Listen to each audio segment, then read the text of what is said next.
As dawn broke over the vast Pacific Ocean on the fateful morning of December 7, 1941, the far-flung oceanic territories and possessions of the United States of America lay at peace with the world.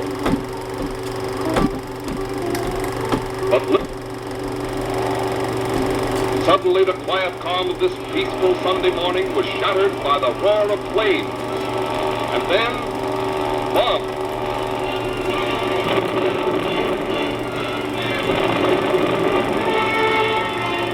In a surprise maneuver of dastardly treachery, the people of the United States found themselves attacked like a bolt from the blue, without provocation, without warning. At strategic spots throughout the Pacific, Pearl Harbor, Midway Island, Wake Island, Guam, Manila, British Malaya, Sea. The United States and the British Commonwealth together were stabbed in the back by Japan, treacherous active partner of Adolf Hitler. Flying news unite our nation as one man. Declarations of war were there. Thousands of fierce American men, nations, eager to fight. Overnight, American industry jumped from the tempo of production to the production for war, shooting war, 7 days a week. Overnight, it was all out for victory. All important factor in the fighting strength of the United States is America's resources material. Aluminum and one of the most vital war materials of all hell. The war today is fought on oil. Oil for pursuit planes, interceptors, bombers. Oil for tanks, motorized artillery, jeep cars. Oil for battleships, destroyers, airplane carriers, submarines. Oil for power and lubrication of industry. For every phase of mechanized war, oil is supremely important. War has found the petroleum industry well prepared for the emergency. Together, the North and South American continents produce almost 80% of the entire world's supply of crude oil. To Esso Marketers, one of the world's leading petroleum organizations, falls a large share of the responsibility of supplying all the vitally needed products which come from oil. From countless thousands of wells, oil is being pumped in ever-increasing volume. Esso Marketers refineries run 24 hours a day, converting the crude oil into petroleum products for both war and civilian use. The Esso Laboratories, the world's leading petroleum research organization, has made numerous important scientific contributions to the development of new materials such as octane aviation gasoline, special lubricants for heavy-duty machinery, synthetic rubber made from petroleum, and others. As our war machine goes into action and war industry new high in production, the transportation of oil to meet these increased demands is a pressing problem. Industry is continuing to do its part. Other tankers have been pressed into service supplying the U.S. Navy and other wartime jobs. But the resulting tanker problem is being rapidly met by the Esso Marketers and the petroleum industry in general by the biggest job of oil tanker construction ever undertaken in history. Soon more than 200 new modern tankers will slide down the way. Meanwhile, a large amount of oil has been carried by the costlier method of rail transportation. Thousands of railroad tank cars have been put into emergency service to help keep the vitally needed oil moving forward in a steady stream. The American petroleum industry's great network of pipelines from the mid-continent oil fields to eastern refining and distribution centers carries more than 2¼ million gallons of crude oil daily. And new pipelines recently completed step up this total by over 4 million additional gallons a day, carrying not only crude oil, but finished products as well. For example, the Plantation Pipeline from Baton Rouge, Louisiana to Greensboro, North Carolina, built by the Esso Marketers in cooperation with other oil companies, transports gasoline and other refined petroleum products over a 1,261-mile route, thus ensuring a steady flow of petroleum products to the whole southeastern area. Another vital link in the pipeline system is the new Esso pipeline from Portland, Maine to Montreal, Canada, which is transporting South American crude to Canadian refineries and increasing service to our own eastern coast by cutting down the number of tankers formerly needed for the Canadian service. Let's study the situation. Crude oil from Latin America to the Montreal refineries has always been delivered by tanker over the long sea route around Cape Breton Island and up the St. Lawrence River. From the New England coast, that's a distance of 1,000 miles. 2,000 miles for a round trip. Formerly, such deliveries had to be made in summer and fall, for the St. Lawrence River is icebound during the winter months. By contrast with the long water route, the distance overland from Portland to Montreal is only 236 miles. And thanks to the Esso pipeline, oil now flows steadily every day in the year. Building such a pipeline is a man-sized job, but for 50 years, the Esso marketers have been training and equipping men to do this kind of a job and do it fast. Much of the new Esso pipeline had to be laid through the thickly wooded mountains of Maine, New Hampshire, and Vermont. In dense forests like this, fast-working crews of experienced woodsmen slashed through endless miles of timber to open up the pipeline right of way. Sawing and chopping as their colonial ancestors once did to clear the woods of New England for foreign lands and town sites, these modern pioneers opened the way for a vital link in our petroleum transportation system. The woods of New England have always known the ring of the woodsman's axe, but never before had this peaceful wilderness witnessed the coming of such strange monsters as these machines called bulldozers. Powered by diesel engines, these crawling juggernauts follow the woodsman, ripping out tree stumps and undergrowth with ease as they clear and smooth a path for the pipeliners to follow. In bad weather, the bulldozers battle water and mud, for the job must go on. Like their military cousins, the Army tanks, these peacetime tanks never take no for an answer. The cleared right-of-way looks as though a giant scythe had cut a path through the deep woods that cover the mountains and valleys. Onto this cleared right-of-way roll more machines called ditchers, machines which dig the actual trench in which the pipeline is laid. Different types of ditchers are used depending on the location and types of soil encountered. This ditching machine is called a trench hoe. Scooping backward instead of forward, it can dig 1,000 feet a day. In open stretches where the soil is free from rocks, continuous bucket ditchers can be used.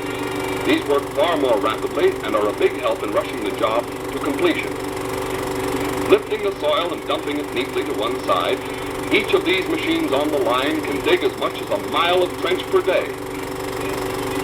This flat, open type of terrain is easy, but in the tough, rocky ledges of the mountains, it's a different story. Here in the Green Mountains of Vermont, the new Esso pipeline reaches its highest altitude, almost 2,000 feet above sea level. And up here, every foot of progress is a battle. Stubborn rock formations against manpower and dynamite. Dynamiters drill into the solid granite, use their explosives, and let them rip.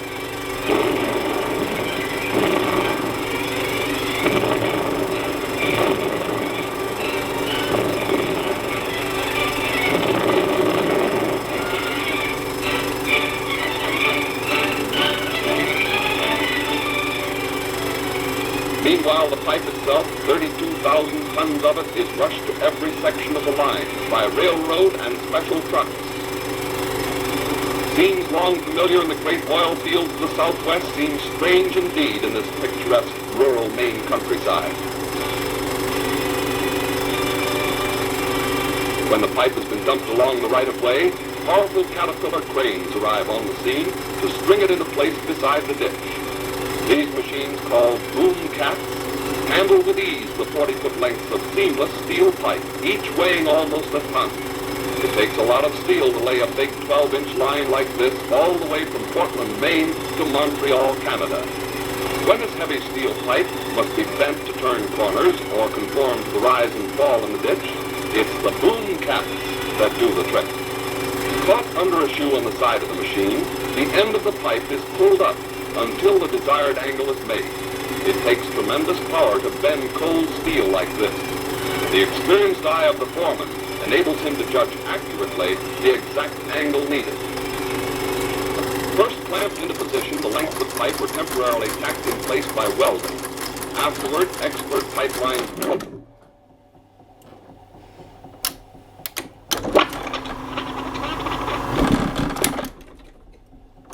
enables him to judge accurately the exact angle needed. First clamped into position, the lengths of pipe were temporarily tacked in place by welding.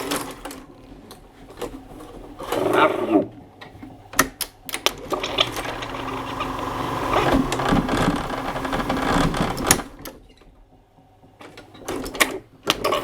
that do the trick. Caught under a shoe on the side of the machine, the end of the pipe is pulled up until the desired angle is made. It takes tremendous power to bend cold steel like this, and the experienced eye of the foreman enables him to judge accurately the exact angle needed. First clamped into position, the lengths of pipe were temporarily tacked in place by welding. Afterward, expert pipeline welders join them permanently together with a solid bead of steel. The welded joint is stronger than the steel pipe itself. The finished line forms a continuous 12-inch tube of steel, 236 miles long. These crews have seen service in many parts of the world and will be rushed to other important SO pipeline jobs as soon as this line is completed. Sometimes several lengths of pipe are welded together, and the entire string bent to proper shape before being lowered into the ditch. This is done where the line crosses a river, and it happens frequently in this famous vacation land, noted for its many beautiful rivers and streams. The pipe is maneuvered into place by two boom caps. While they hold it in place, welders join it up to the lines already strung up on both banks. Afterward, it can be lowered into the ditch, which has already been blasted in the bed of the river. Construction on many parts of this privately financed $8 million defense project moves forward simultaneously. Here in South Portland Harbor, a dock must be built to unload the tankers, two at a time. Preliminary work includes dredging the harbor bottom to a depth of 35 feet at low tide to accommodate the largest ocean-going tankers, thus saving each tanker an extra 10-day trip over the long sea route to Montreal. Expert divers work on the harbor floor, another of the many skilled and highly specialized professions that enter into the big job of building a pipeline. At high tide, divers must work in almost total darkness, 50 feet below the surface of the water.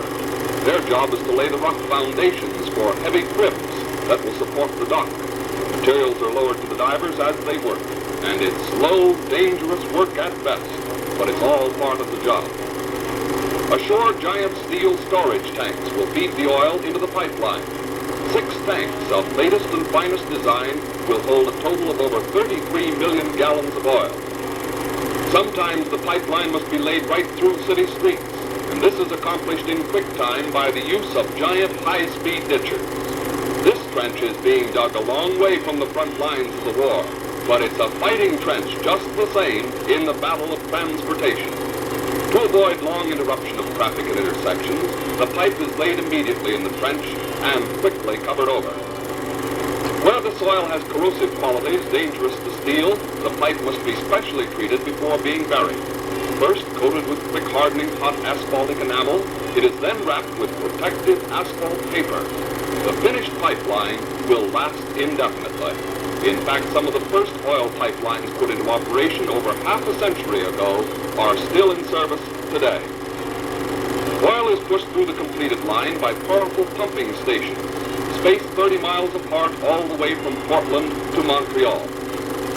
When the entire line had been welded as we see it here, then lowered into the ditch and covered over, it took several days pumping merely to fill the pipe itself.